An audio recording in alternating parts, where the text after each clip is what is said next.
Filian Siakwa, and today I would like to retell a story about pioneer pilots. This is story about the historical race between two brave pilots to fly across the English Channel for a grand prize. The main character are Lord Northcliffe, who offered the prize, Hubert Latham, and Louis Blériot, the competitive pioneer pilots. The story takes place in English Channel between Calais in France and Dover in England in July 99.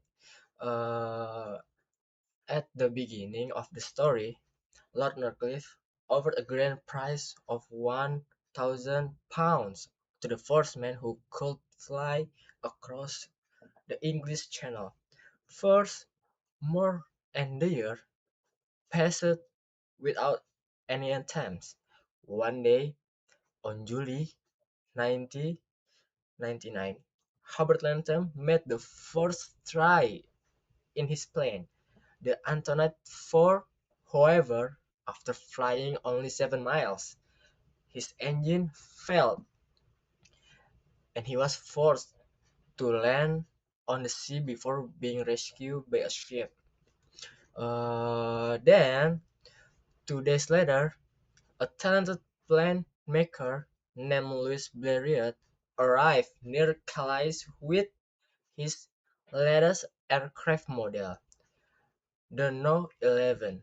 After that, an exciting competition grew between the two pilots as Latham refu- refused to give up and wanted to try again.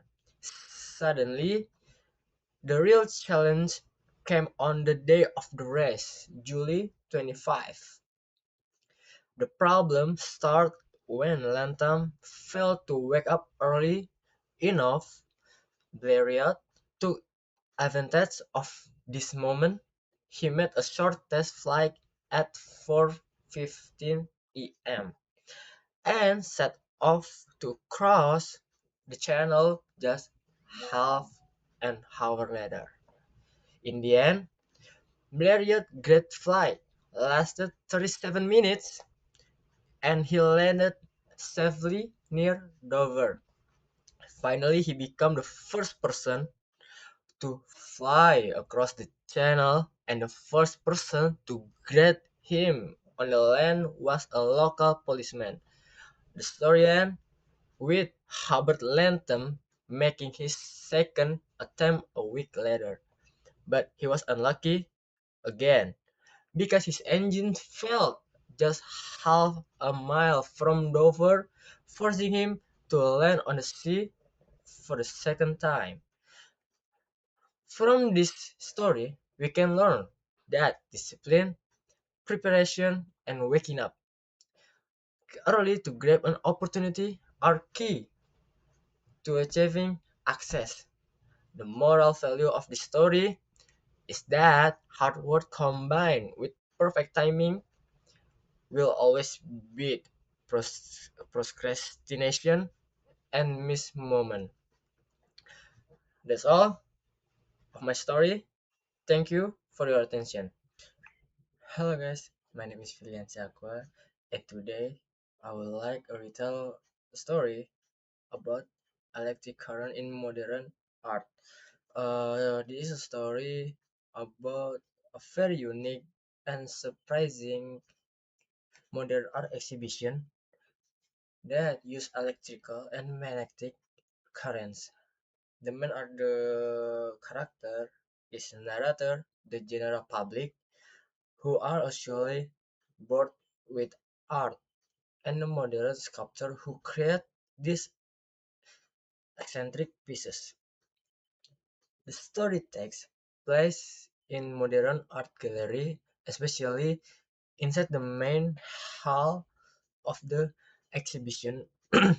At the beginning of the story, the author mentioned that modern sculpture in public places are very common now and rarely surprise people anymore.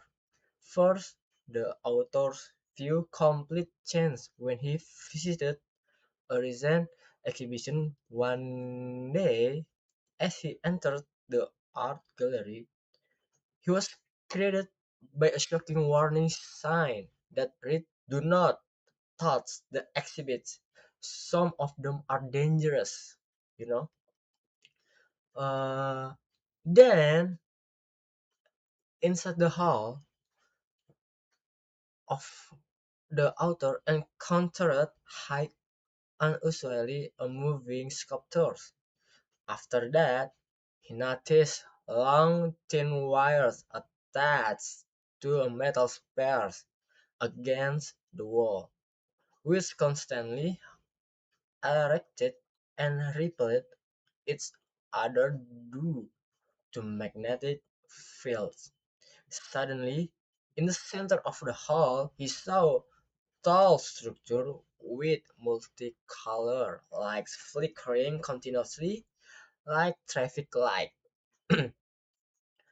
Garment, the problem started when he noticed small boxes emitting spark and red lamps flashing angrily, making the gallery feel like a collection of malfunctioning electronic equipment.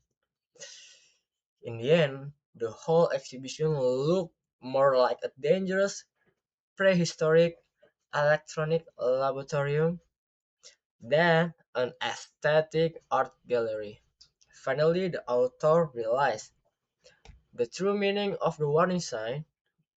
The story ends with a conclusion that this peculiar art form were not only designed to shock visitors emotionally, but we literally built to give them a real electric shock if they touch them.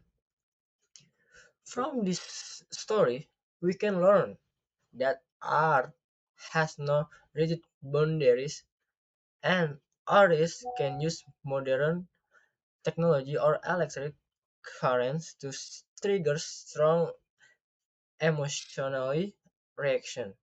The moral value of the story is that we must always read and obey warning sign in public place for our own safety. Okay, that's all my story. Thank you for your attention. Thank you.